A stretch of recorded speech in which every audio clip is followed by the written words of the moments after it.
Hello guys, कैसे हैं आप सब। आई होप आप लोग ठीक होंगे। तो चलिए स्टार्ट करते हैं आज का सेशन। आज का सेशन जो अल्फ़ाबेट पार्ट 3 यानी जो हम लोग sound vowel sounds and consonant sounds के बारे में कवर कर रहे थे, तो जिसमें हमने बाउल साउंड्स सारे कवर कर लिए हैं जो first video and second video में। जिसने नहीं देखा है वो प्लेलिस्ट में जाके विज़िट कर लें। और आज हम लोग कॉन्सोनेंट साउंड्स को कवर करेंगे। जैसा कि हम लोगों ने प्रीवियस क्लास में कवर किया हुआ था कि हमारे 26 लेटर्स थे, 44 साउंड्स प्रोड्यूस कर रहे थे, जिनमें से हमारे बाउल साउंड्स जो हम लोगों ने प्रीवियस क्लास में मोनोफ्थोंग्स एंड डिफ्थोंग्स को कवर किया हुआ था। आज की क्लास में हम लोग कॉन्सोनेंट साउंड्स को कवर करते हैं। कॉन्सोनेंट साउंड्स फ्रेंड्स जो नंबर्स में 24 होते हैं, तो ये कॉन्सोनेंट साउंड्स जो हैं इनको आज हम लोग देखते हैं। इनके साउंड्स देखेंगे, साथ ही साथ इनके सिंबल भी देखेंगे। जैसा कि हम लोगों ने प्रीवियस क्लास में भी इसी तरह से कवर किया हुआ था कि इनके साउंड्स और साथ ही साथ इनके सिंबल और ये क्या साउंड प्रोड्यूस करते हैं। तो चलिए स्टार्ट करते हैं विदाउट वेस्टिंग आवर टाइम। जो हमारा फर्स्ट कॉन्सोनेंट साउंड है दैट इज़ बी। और साथ ही this is a bilingual channel, साथ ही साथ हम लोग अपनी जो मदर टंग है उसको भी लेके चलते हैं, because that will make everything easy, because we all are familiar with the Hindi language and we all are using it in our daily life, so it will be very easy for us, it will make everything easy. चलो let start. तो देखिए first जो हमारा symbol है that is B. जो हमारा first वर्ण है दैट इज़ बी, बा जो इंग्लिश का बी से इसका जो आपका सिंबल है दैट इज़ बा। ठीक है, ऐसे जो हमारा सेकंड है इसमें कुछ नहीं है फ्रेंड्स, बस आप देखते रहिए कंटिन्यू, एवरीथिंग इज़ इजी। सब कुछ 2 मिनट में बहुत इजी बनने वाला है और आपको पता भी नहीं चलेगा कि आप कितनी जल्दी सारे सिंबल्स, सारे कॉन्सोनेंट साउंड्स सीख गए हैं। तो हमारा जो सेकंड कॉन्सोनेंट साउंड है दैट इज़ ड। जैसा कि आप लोगों को पता है 21 जो हमारे कॉन्सोनेंट्स होते हैं ये कितनी ध्वनियाँ निकालते हैं, मैंने आप लोगों को बताया था। ये जो 21 हमारे साउंड्स है ये ओवरऑल मिला के हमारी कितनी ध्वनियाँ निकालते हैं, ये हमारी 24 ध्वनियाँ निकालते हैं। कितनी? ये हमारी 24 ध्वनियाँ निकालते हैं। तो ये जो 24 ध्वनियाँ ये लोग निकाल रहे हैं यही हम लोग कवर कर रहे हैं इस वीडियो में। तो हमारा थर्ड जो वर्ण है एच, जो हा जिससे साउंड निकलता है। एम, फोर्थ जो हमारा है एम, जिससे हमारा माँ का साउंड निकलता है। फिफ्थ जो हमारा है एन से हमारा ना का साउंड प्रोड्यूस होता है, ना। जहाँ भी ना का साउंड होगा वहाँ पे हम लोग एन यूज़ करेंगे। ठीक है, जो सिक्स्थ हमारा है रा। फ्रेंड्स ये रा जो है वो आर का साउंड प्रोड्यूस करेगा, ये हमारा आर का साउंड प्रोड्यूस करेगा। देन टा, ये जो फ्रेंड्स टा है ये हमारा टा टमाटर वाला जो वर्ण है उसका साउंड प्रोड्यूस करेगा, टा। देन हमारा ये जो वी है, अब ये थोड़ी सी समझने वाली बात है, थोड़ा सा कॉन्सेंट्रेट रखिए। देखिए ये जो वाह है इसके साथ प्रॉब्लम है, मैंने आपको प्रीवियस लेक्चर में भी इसके बारे में फैमिलियर करवाया था कि ये जो वाह है वह वकील वाला है। इसके साथ 2 प्रॉब्लम है, एक तो वाह से हमारा वी बनता है और दूसरा वाह से हमारा डब्ल्यू भी बनता है, दूसरा वाह से हमारा डब्ल्यू भी बनता है। तो ये जो वी और बा है इसमें कन्फ्यूजन है। इसके साथ एक बात हम लोग समझ लेते हैं कि जब वी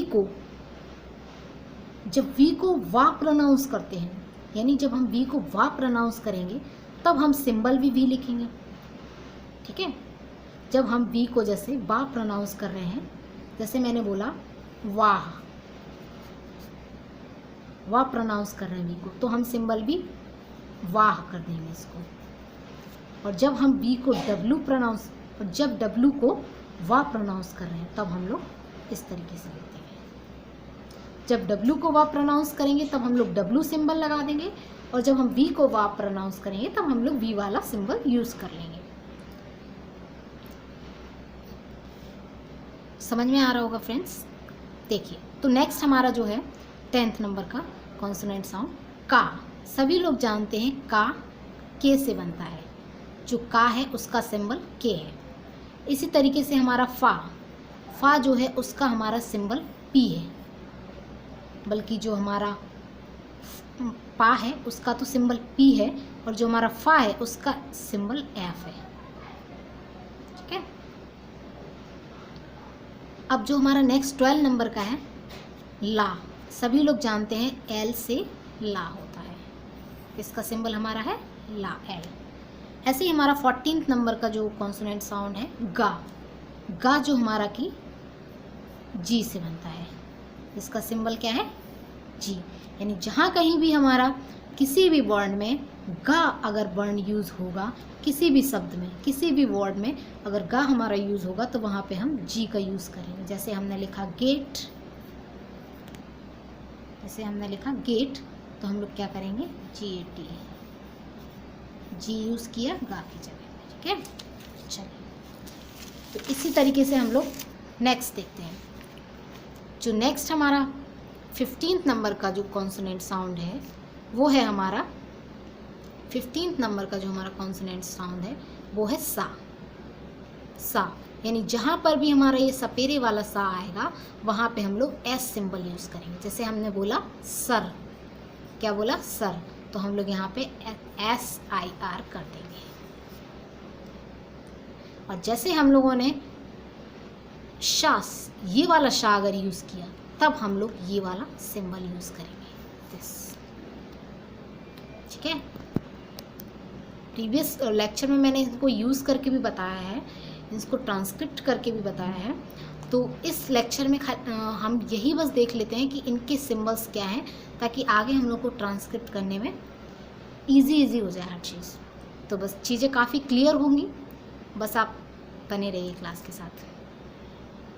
तो ये जो हमारा सीटी वाला सा है, इसके लिए हम लोग ऐसा सिंबल यूज़ करेंगे। और दोनों साइड स्लैश जो है, सभी जो आपके सिंबल्स हैं उनके दोनों साइड स्लैश, जो कि हम लोग प्रीवियस क्लास यानी फर्स्ट लेक्चर से ही लगाते चले आए हैं। जितने भी साउंड्स हैं जिनके सिंबल्स के दोनों साइड स्लैश का साइन लगा।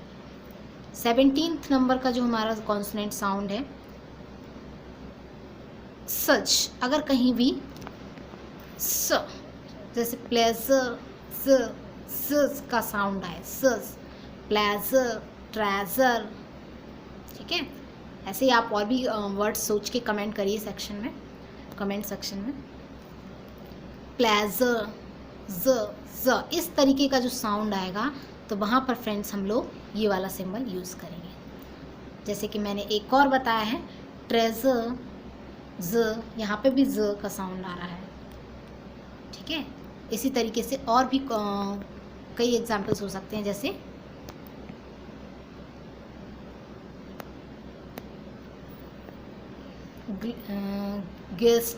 गेस्टर भी हो सकता है।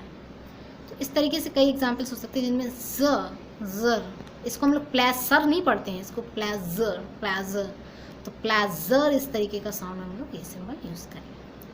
जो नेक्स्ट हमारा है, इसके साथ एक चीज़ और है, अगर अर का साउंड आ रहा है कहीं, अगर कहीं पे अर का साउंड आ रहा है, अगर अर का साउंड आ रहा है तब जब वर्ण के ऊपर रा चढ़ाते हैं, जब वर्ण के ऊपर हम लोग क्या चढ़ाते हैं, रा चढ़ाते हैं, तो हमारा कौन सा साउंड आता है, जब वर्ण के ऊपर हम लोग रा चढ़ाते हैं तब हमारा कौन सा साउंड आता है, ये वाला सिंबल लगेगा और अर वाला साउंड आएगा। जैसे कि मैंने प्रीवियस लेक्चर में भी आपको बाउल जो मोनोफ्थोंग्स थे उनमें भी क्लियर करवाया हुआ था कि जैसे आपने लिखा शर्ट,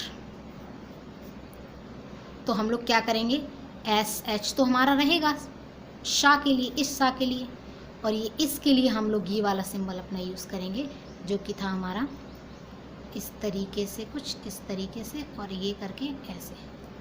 ठीक है। और टी लगा देंगे। ठीक है। और दोनों साइड स्लैश लगा देंगे। ठीक है। सॉरी, ये इसके लिए ये वाला नहीं लगाना था हम लोगों को, थोड़ी सी मिस्टेक हो गई, ह्यूमन एरर है, माफ़ कीजिएगा फ्रेंड्स। शा के लिए हम लोगों ने यहाँ पे पढ़ा हुआ था ये वाला सिंबल जो हम लोग यूज़ करेंगे। तो शा के लिए हम लोगों ने ये सिंबल यूज़ किया शर्ट में, और ये जो ऊपर चढ़ा हुआ है रा, इसके लिए हम लोग ये वाला सिंबल यूज़ करेंगे, और ये वाला सिंबल हम लोग लगाने के बाद इसको टा लिख देंगे। तो ये हमारा हो गया शर्ट। अब नेक्स्ट जो हमारा कॉन्सोनेंट साउंड है दैट इज़ 19 नंबर था तो सभी लोग जानते हैं, थीटा टाइप का एक सिंबल बनेगा यहाँ पे इस तरीके से। था हम लोग खड़ी पढ़ते हैं उसमें TH लिख देते हैं, था ऐसे लिखते हैं ना, थर्ड, THIRD थर्ड, बट जो इसका सिंबल जो है वो है थीटा, इस तरीके से O बना के और ऊपर था का है। अगर हम इसको फोनेटिकली ट्रांसक्रिप्ट करेंगे तब हम इसको था का सिंबल ये यूज़ करेंगे। इसी तरीके से जो नेक्स्ट है हमारा 20 नंबर का, वो चा का जो हमारा साउंड रहेगा, जो साउंड निकलेगा चा, और उसके लिए हम लोग सिंबल यूज़ करेंगे टी, और ये इस तरीके का ऐसे करेंगे फ्रेंड, टी और ये इस तरीके जैसे SH वाला जो शा था शीटी वाला उसमें यूज़ कर लेते हैं। इससे हमारा चा साउंड प्रोड्यूस होगा। ठीक है, मैंने बताया था आप लोगों को कि जो फोनेटिकली ट्रांसक्रिप्शन होता है ना, जो फोनेटिकली ट्रांसक्रिप्ट करते हैं तब हमें इन सिंबल्स को याद रखना होता है, और इन्हीं सिंबल्स के अकॉर्डिंग ही हम इंग्लिश को क्लियरली लिख पाते हैं। देखिए नेक्स्ट जो हमारा 21 है दैट इज़ रंग डंग डंग। ठीक है, तो इसका जो सिंबल बनेगा यूँ करके और ऐसे करके, ये आपका इसका सिंबल बनेगा। इसके एग्जाम्पल्स देखिए, गंग, अंग, NG इसका साउंड निकलेगा, इसका साउंड जो निकलेगा आपका NG निकलेगा। साउंड जो NG निकलेगा वो इस तरीके से निकलेगा जैसे आपने बोला गंग। अब आप इसको लिखिए हिंदी में गंग, इस तरीके से लिखेंगे ना, जैसे आपने लिखा ढंग ढंग, इस तरीके से बार बार इसको करेंगे, आप लिखेंगे। ऐसे आपने लिखा भंग,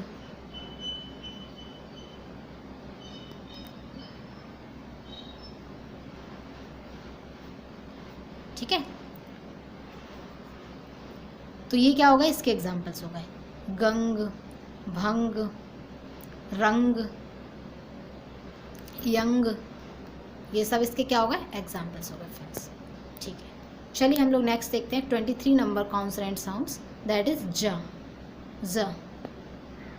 इसको हम लोग ज या GE प्रोड्यूस करते हैं। इससे हम लोग क्या प्रोड्यूस कर सकते हैं, या तो J प्रोड्यूस कर सकते हैं और JE भी इससे प्रोड्यूस कर सकते हैं। जहाँ कहीं भी हम किसी वर्ड में जा यूज़ करते हैं, किसी भी वर्ड में हम लोग जा या JE यूज़ कर, J और GE, सॉरी फ्रेंड्स, J या फिर GE यूज़ करते हैं तो हम लोग कौन सा सिंबल यूज़ करेंगे, ये वाला सिंबल यूज़ करेंगे। ठीक है, ये आपका जा, हिंदी के जा के लिए ये वाला सिंबल यूज़ करें, D और 3। ठीक है, नेक्स्ट जो हमारा कॉन्सोनेंट साउंड है 14 नंबर का, वो है आपका जा, वो आपका है जा। तो फ्रेंड्स जो जा है उसके लिए हम लोग ये जेड वाला सिंबल यूज़ करते हैं, उसके लिए हम लोग जेड वाला सिंबल यूज़ करते हैं। और ये जो जेड वाला सिंबल है आपका, ये जा यूज़ करते हैं। जैसे प्लीज़, एक तो आपका ये जा है, इंग्लिश में actually we have 2 type of जा, एक तो ये जा है और एक जी जा में अंक की बिंदी लगी जा। तो एक ये होता है आपका प्लीज़, इससे क्या निकलता है आपका प्लीज़, प्लीज़ यानी PLEASE प्लीज़। तो इसको हम लोग कैसे सिंबॉलिक फॉर्म में रखेंगे, इसको रखेंगे S और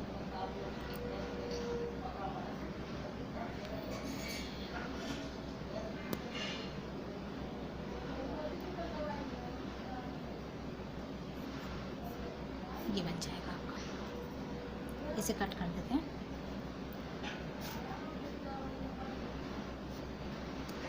ये बन जाएगा PLEA और ये Z। तो आई होप फ्रेंड्स आप लोगों को ये सब चीज़ें समझ में आ रही होंगी। आज हम लोग एक टर्म्स और देखते हैं।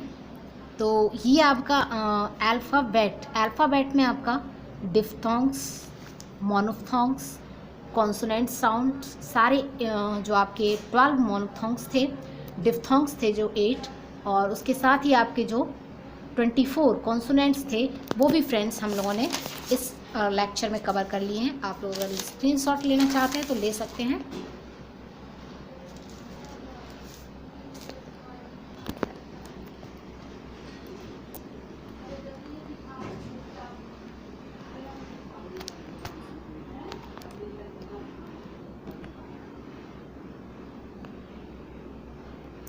ये देखिए फ्रेंड्स,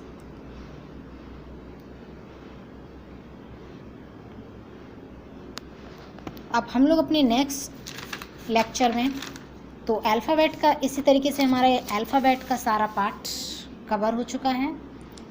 अल्फ़ाबेट से रिलेटिव अगर कोई भी क्वेरी हो, अल्फ़ाबेट से रिलेटिव आप लोगों को कोई भी प्रॉब्लम हो समझने में, तो आप कमेंट सेक्शन में लिखिएगा।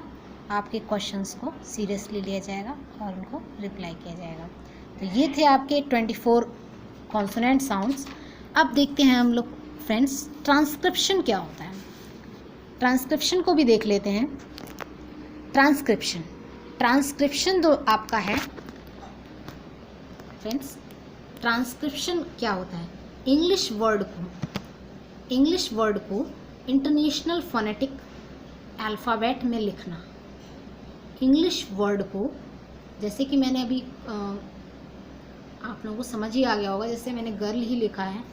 अभी तक जो हम लोग कर रहे थे, अभी तक जो हम लोग ट्रांसक्रिप्ट कर रहे थे, उसी को एक बार हम लोग समराइज़ कर लेते हैं। इंग्लिश वर्ड को इंटरनेशनल फोनेटिक अल्फ़ाबेट, जो मैंने अभी आपको बताया हुआ था कि IPA, क्या बताया हुआ था, IPA। तो international phonetic alphabet, international phonetic alphabet,